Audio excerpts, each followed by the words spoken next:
Bienvenidos, bienvenidas al episodio número 16 de Economía Explicada. Acá, como siempre, de este lado, Juan Manuel Telechea, para tratar de explicar de la manera más clara y sencilla posible lo que está pasando en la economía argentina. Nos tomamos una semanita de descanso por el feriado y retomamos esta semana. Y para esto vamos a charlar de lo que pasó con la inflación, pero fundamentalmente de lo que dijo Milei acerca de qué es lo que va a suceder en los próximos meses con el cepo cambiario, a lo que justamente está vinculado con la cuestión de la dinámica de los precios en los próximos meses. Así que veamos.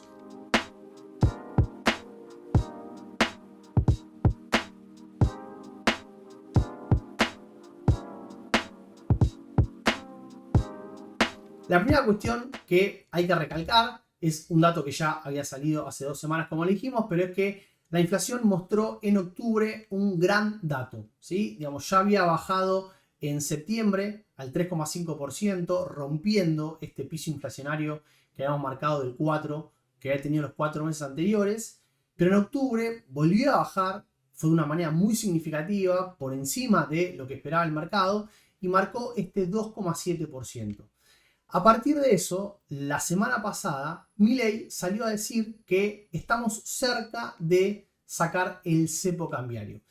En realidad, esto tendría dos pasos, ¿sí? Como pueden ver en el tweet que está acá a continuación, lo que Milei dijo fue lo siguiente: les aviso que si durante 2 meses más repetimos números en esta línea, vamos a estar bajando el crawling peg a 1, y cuando repitamos 3 meses de 1, vamos a estar liberando el mercado de cambio y liberarnos del cepo y salir de toda esta peripecia.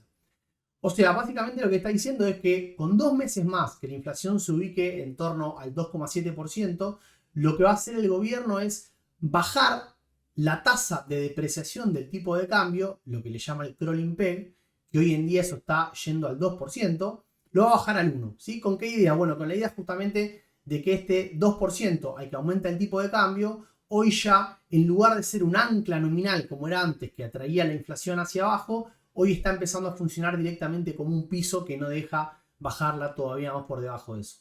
Entonces, 2 meses más de estos niveles y ahí bajarían el crawling peg del 2 al 1%. Ahora vamos a hablar de esa cuestión. Esto debería llevar a que la inflación baje a esos niveles, y una vez que eso se mantenga por 3 meses más, ahí el gobierno liberaría las regulaciones cambiarias y pasaríamos a tener un tipo de cambio en principio libre y flotante, ¿sí? Pero a ver, ¿qué pasó, digamos? ¿Cuál fue la repercusión que tuvo esto y cuáles son las condiciones para que esto sea viable en el corto plazo?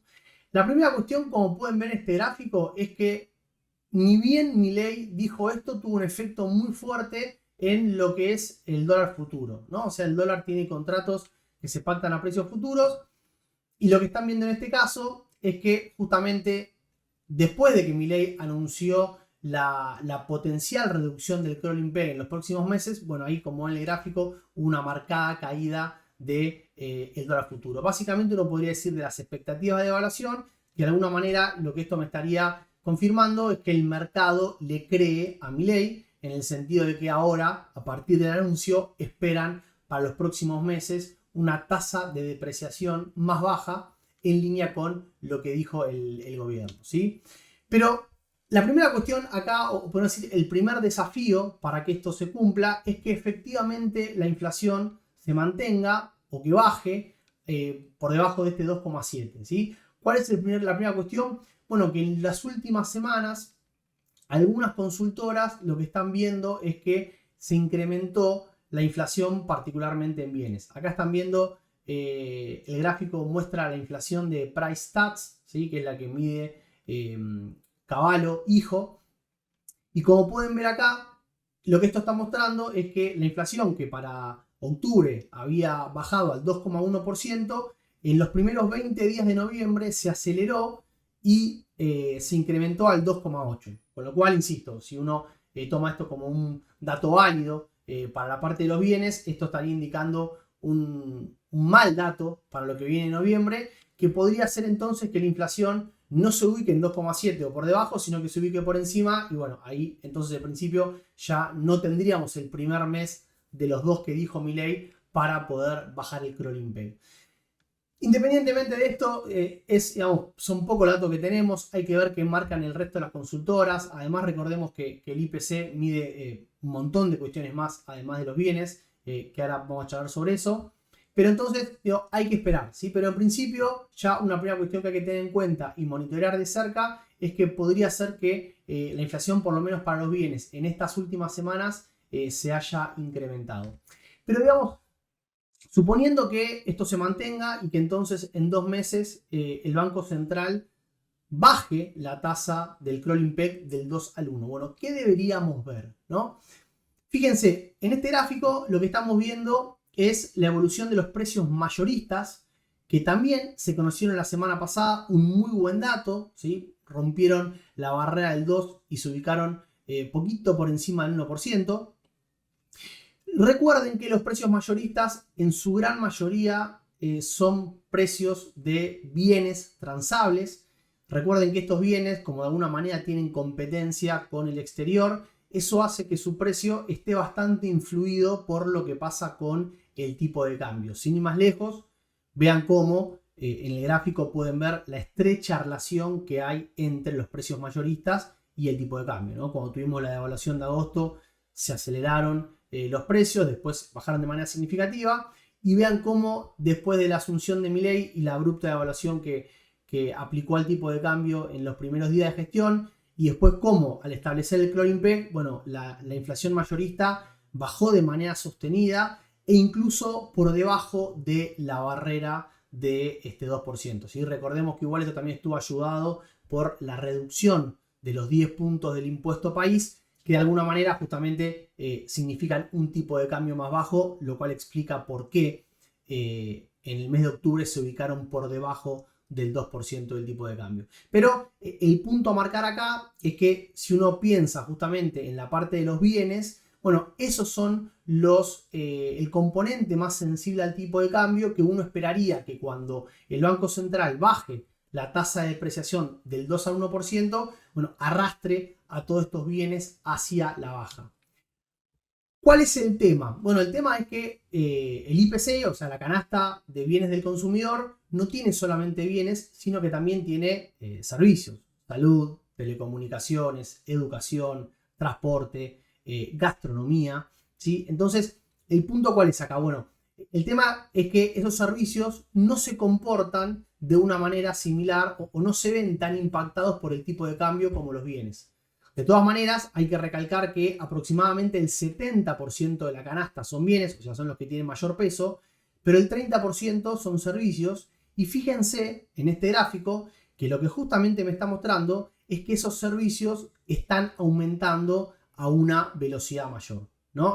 Ahí pueden ver cómo los bienes no regulados están al 1,9%, que son los que más bajaron y podríamos decir más están influenciados por el crawling peg. Pero después vean cómo tenemos los servicios regulados que aumentaron al 2,4%, pero recuerden que acá también es justamente porque el gobierno decidió no incrementar las tarifas.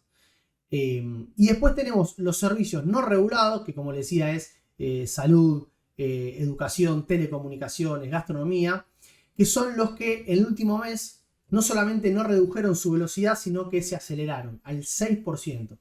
Desde ya, como dijimos antes, este componente representa una porción menor del total de la canasta del IPC, pero de todas maneras, para que uno vea que la inflación baje de manera sostenida y que después el Banco Central, al reducir el crawling peg del 2 al 1, eso haga que la inflación baje rápidamente, bueno, acá es donde vemos que puede haber un obstáculo, porque todos estos servicios probablemente no bajen a esa misma velocidad como si posiblemente lo hagan los bienes, ¿sí? Y justamente el punto que hay que marcar acá es que estos servicios se mueven más con los salarios, ¿no? O sea, son los componentes no transables de la economía.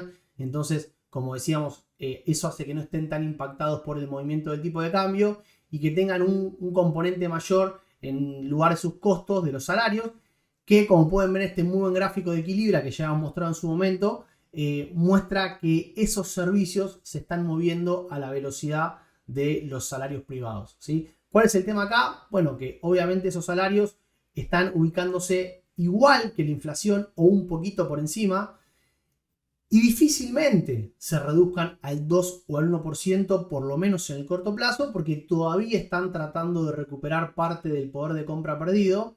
Y además porque al momento de negociar las paritarias, lo que hacen los trabajadores efectivamente es mirar cuánto fue la inflación de los últimos meses. Entonces lo que están haciendo es negociar incrementos salariales del 3, 4, 5%, pero es bastante difícil que negocien un incremento salarial del 2 o del 1. Entonces, si estos salarios se mantienen en niveles de aumento del 4 o 5%, seguramente eso lleve a que los servicios también mantengan una dinámica similar y entonces por más que el Banco Central baje la tasa del crawling del 2 al 1, veríamos que estos servicios se siguen incrementando por encima, poniéndole una resistencia a la reducción del IPC, ¿sí? Justamente lo que tenemos acá, la consultora INVEC realizó un ejercicio, ¿no?, de proyección diciendo, bueno, mirá, si nosotros suponemos que los salarios en los próximos meses le ganan por un par de puntos a la inflación y también si suponemos que el Banco Central en 2 meses baja el crawling peg del 2 al 1, bueno, ¿qué pasaría en ese caso con esa inflación estimada? Fíjense que bajaría, lo cual es un aspecto positivo, es decir, que la reducción del crawling peg del 2 al 1 arrastraría hacia abajo la inflación. Recordemos que el último dato que tenemos es del 2,7%, pero no lograría que baje lo suficiente para alinearse con ese crawling peg, ¿sí? O sea, a pesar de que la inflación baja, seguiría en un nivel por encima de, en este caso, el 1% al cual estaría incrementándose el tipo de cambio.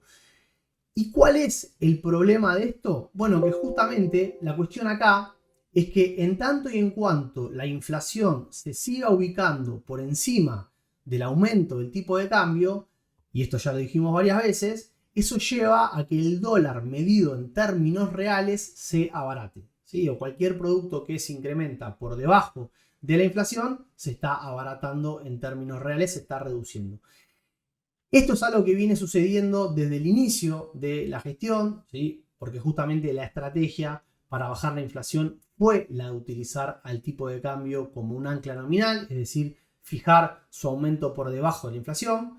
Como pueden ver en el gráfico, después del salto muy grande inicial que tuvo el tipo de cambio medido en términos reales, a partir de ahí se abarató. Primero una velocidad muy fuerte, porque en los primeros meses la diferencia que había entre la inflación, que era el 25-20%, con el 2% al que aumentaba el tipo de cambio, hizo que bajara rápidamente. Pero a medida que la inflación empezó a acercarse a ese crawling peg, fíjense que se fue desacelerando, ¿no?, el ritmo de abaratamiento. Pero no se frenó, justamente no se frenó porque la inflación sigue por encima de ese crawling peg. Y entonces el riesgo acá justamente es que si esto no logra converger, vamos a seguir viendo que el tipo de cambio se abarate en términos reales, lo cual sería un problema porque, como pueden ver, ya nos estamos acercando a los mínimos históricos. O sea, ya pasamos varios de los niveles de episodios en los cuales terminamos en devaluaciones, como fue en el 2018, como fue también en el 2014. Y estamos, digamos, bastante cerca de los niveles más bajos que tuvimos en la serie histórica, que son los del 2015. Y entonces, como les decía, para que esto no suceda, deberíamos ver que la inflación y el tipo de cambio se alineen, yendo en este caso al 2% o al 1% si el gobierno decide tomar esta decisión, lo cual parece bastante difícil. Y acá es donde se presenta el principal riesgo porque, como sabemos, que el dólar se abarate de manera sostenida en términos reales puede ser peligroso porque eso impulsa la demanda de dólares en una economía que, si bien hoy está mucho mejor que hace unos meses, el Banco Central está comprando reservas de manera sostenida en el mercado cambiario, todavía no tiene un nivel suficiente como para poder respaldar a un tipo de cambio sin regulaciones, ¿no? Las reservas netas, medias, están ubicadas en más o menos 4.000 millones de dólares negativa, con lo cual, insisto, hoy todavía el Banco Central no tiene los dólares suficientes para justamente poder abrir el mercado cambiario y liberar el cepo, que bueno, fue justamente una de las cuestiones que también dijo el ministro Caputo en una entrevista hace unos días, donde le preguntaron por este tema, y él dijo efectivamente eso, ¿no? Dijo, si bien estamos mejor en términos de reservas, todavía estamos lejos de los niveles que queremos, porque de nuevo, cuando vos sacás todas las regulaciones del tipo de cambio, eso hace que la demanda de dólares del mercado se incremente de manera significativa, y ahí eso puede llevar a que el dólar se dispare, y el único que tiene la capacidad de frenar eso es el Banco Central, pero obviamente que para que eso suceda tiene que tener los dólares suficientes, ¿sí? Entonces, este es el principal riesgo. Y además hay que recordar que este riesgo hoy se está viendo agravado por lo que está pasando en el resto del mundo. Esto lo habíamos mencionado hace 2 semanas en el último capítulo, que lo que dijimos fue que la victoria de Trump en Estados Unidos llevó a que se fortaleciera la economía americana, ¿no? A que el mercado espere una mayor inflación en el futuro. Eso hizo que se incrementen las tasas de interés en Estados Unidos. Cuando en Estados Unidos se incrementan las tasas, eso atrae los capitales hacia ese país, porque obviamente los rendimientos son más altos y son rendimientos sumamente seguros. Entonces, eso hace que salgan los capitales de los países emergentes y se vayan a Estados Unidos. Y esa salida de esos capitales lo que provoca es que se devalúe la moneda en estos países, ¿sí? Esto está visto al revés desde el punto de vista de Estados Unidos.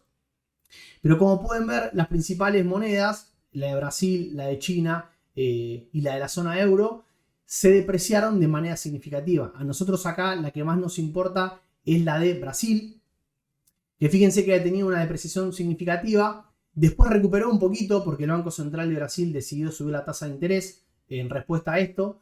Pero de todas maneras, la moneda, el real brasileño, se depreció bastante en estos meses. Y recuerden que si la moneda de Brasil se deprecia, eso automáticamente significa una pérdida de competitividad para Argentina. O sea, que se deprecia el real es lo mismo que decir que nuestra moneda se aprecia en comparación de la de ellos.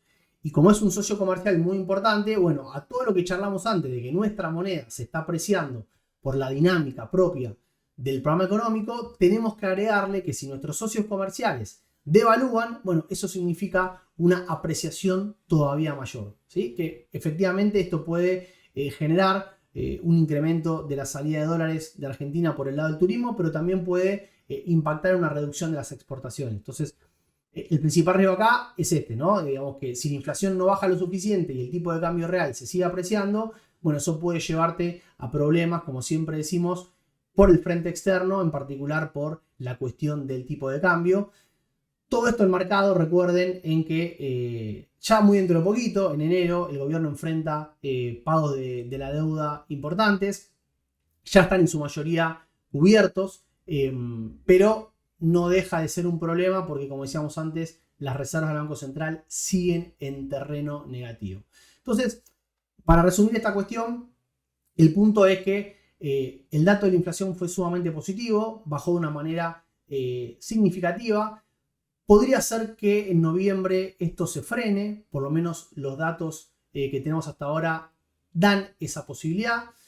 Pero si seguiría o se mantiene en un nivel similar, y esto sucede por 2 meses, lo que acaba de anunciar Milei es que el Banco Central bajaría la tasa de aumento del dólar, que está en el 2% al 1%, con el objetivo de que esto siga bajando. ¿Cuál es el riesgo?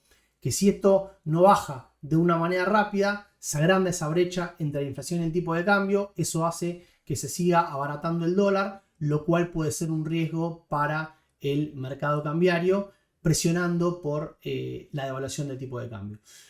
Veremos en las próximas semanas, como siempre decimos, cuando esto suceda estaremos acá para analizarlo. Así que con esto terminamos el capítulo de hoy. Muchísimas gracias, ¿sí?, por estar ahí, por comentar. Recuerden difundir lo que puedan, darle like, suscribirse al canal, todo suma. Así que muchísimas gracias y nos vemos la semana que viene para un nuevo capítulo de Economía Explicada. Chao, muchas gracias.